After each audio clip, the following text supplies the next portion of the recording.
Ezekiel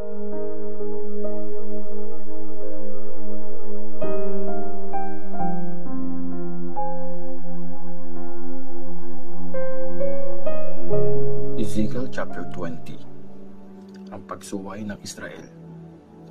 Noong pang-10 araw ng pang-5 buwan ng pang-7 taon ng aming pagkakatapon, lumapit sa akin ang ilang leaders ng Israel. Umupo sila sa harap ko at tinanong kung ano ang mensahe ni Lord. At ito ang sinabi sa akin ni Lord: "Tao, magsalita ka sa mga leaders ng Israel. Sabihin mong ito ang pinapasabi ni Lord God. Pumunta ba kayo dito para malaman ang gusto ko? Ako ang Diyos na buhay at sinusumpa kong hindi kayo pwede magtanong sa akin ng kahit ano. Akong si Lord God ang may sabi nito. Tao, hatulan mo sila. Sabihin mo yung mga nakakagalit na ginawa ng mga ninuno nila. Sige, hatulan mo sila. Sabihin mong ito ang pinapasabi ni Lord God sa kanila. Nung pinili ko ang Israel, nagpromise ako. At doon sa Egypt, pinakilala ko kung sino ako. Sabi ko, ako si Lord, ang Diyos nyo. At nung araw din yon, pinramis ko na ilalabas ko sila sa Egypt at dadalhin sa lupaing pinili ko. Mayaman at sagana yung lupain. Pinakamaganda yon sa lahat. Sabi ko sa kanila, itapon na nila yung nakakainis nilang mga Diyos-Diyosan at huwag na silang sumamba sa mga Diyos ng Egypt para hindi sila magkasala. Kasi ako si Lord, ang Diyos nila. Pero nagrebelde sila sa akin at di nakinig. Hindi nila tinapon ang nakakainis nilang mga Diyos-Diyosan at sinamba pa rin nila ang mga Diyos ng Egypt.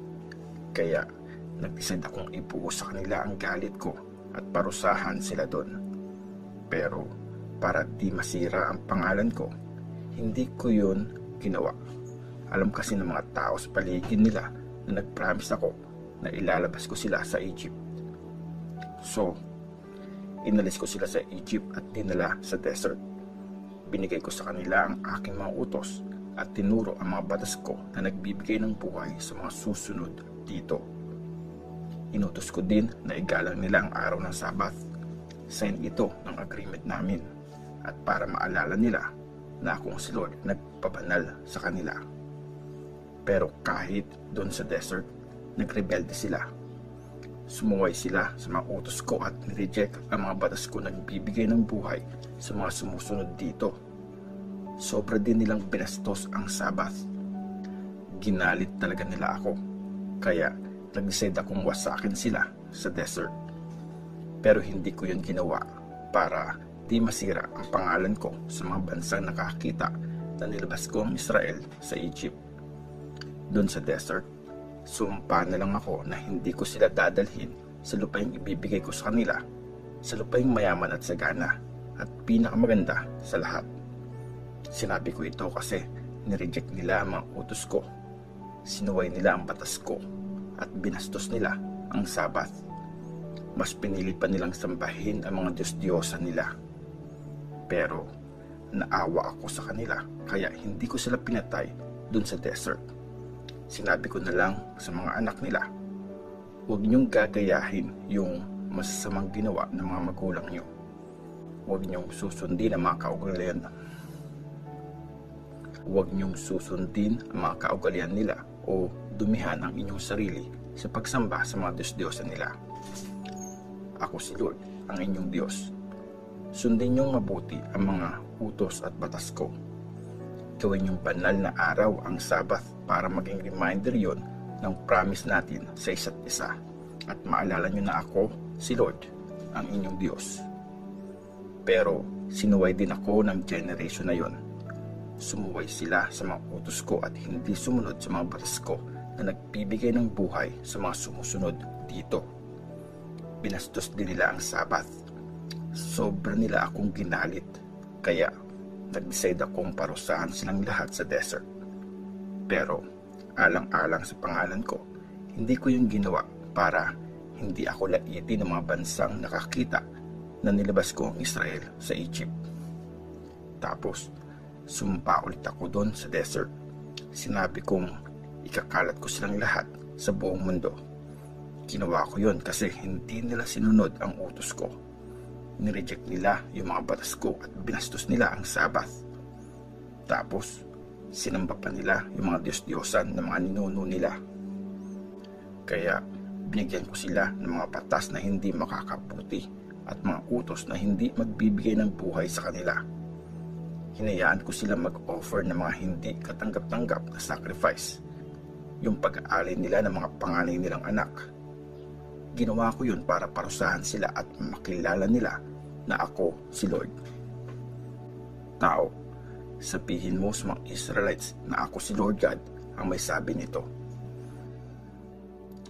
Ganito din ako ininsulto ng mga ninuno nila. Hindi sila naging tapat sa akin. Dinala ko sila sa lupang pinramis ko sa kanila, pero nung makita nila yung matataas na bundok at matadahong puno, nag-alay sila ng mga sacrifice doon. Nagalit ako dahil sa mga sinunog nilang sacrifice at sa mga inalay nilang inumin. Tinanong ko sila, ano bang mataas na lugar yung pinupuntahan nyo? Bama ang tawag nila sa lugar na yon hanggang ngayon. Itanong mo ito sa mga Israelites. Gagawin nyo din ba yung kasalanan ng mga ninuno nyo? Susundin nyo din ba ang mga Diyos-Diyosan nila? Binababoy nyo ang mga sarili nyo hanggang ngayon. Nagre-regalo kayo at sinusunog nyo ang mga anak nyo bilang sacrifice sa mga Diyos-Diyosan.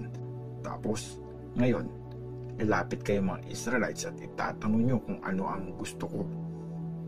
Ako ang Diyos na buhay at sinusumpa ko. Hindi kayo pwede magtanong sa akin ng kahit ano. Akong si Lord God ang may sabi nito.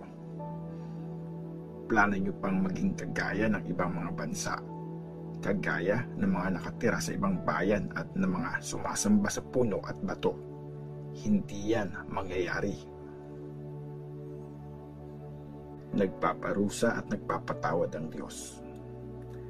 Sabi ni Lord God, ang Diyos na buhay, maghahari ako sa inyo gamit ang kamay na bakal at buong puwersa ko. Ibubuhos ko sa inyo ang galit ko. Ipapakita ko sa inyo ang power at galit ko.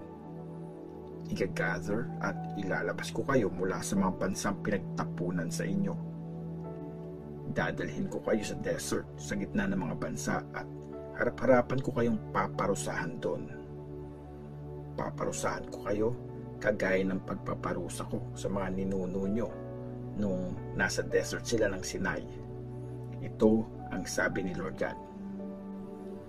Ihihiwalay ko ang mabuti sa masama gamit ang tungkod ko para matuto kayong tumupad sa kasunduan. Aalasin ko sa inyo yung mga nagre-rebelde at masasama.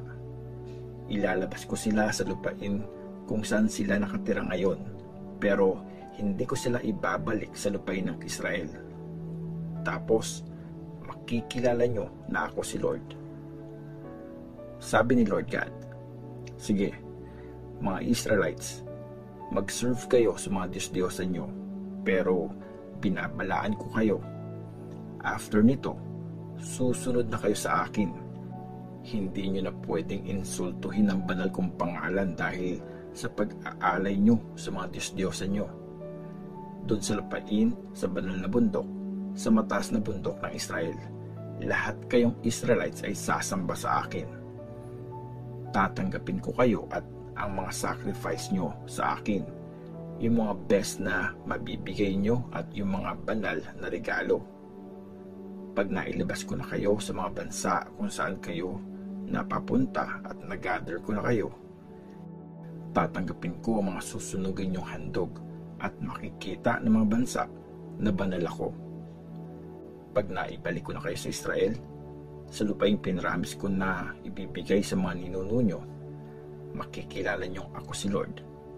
Tapos, maalala nyo ang lahat ng kahiyahiyang ginawa nyo at kung paano nyo binaboy ang mga sarili nyo. Mandidiri kayo sa mga sarili nyo dahil sa masasamang ginawa nyo. Makikilala nyo ako si Lord kapag iningatan ko ang pangalan ko at hindi ko kayo tinrato sa parang deserve ng masasama niyong ginawa. Si Lord God ang may sabi nito.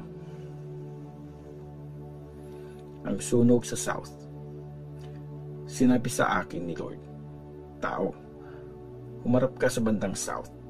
Magsalita ka laban sa kanila at sa mga gubat doon.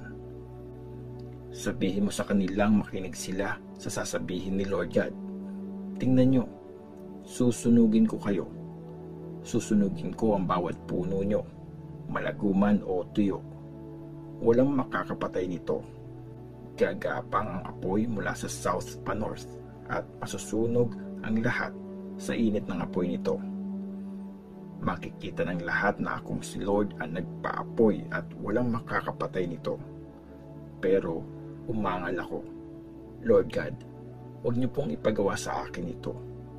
Nagrereklamo na sila sa akin kasi puro pala isipan ang mga sinasabi ko.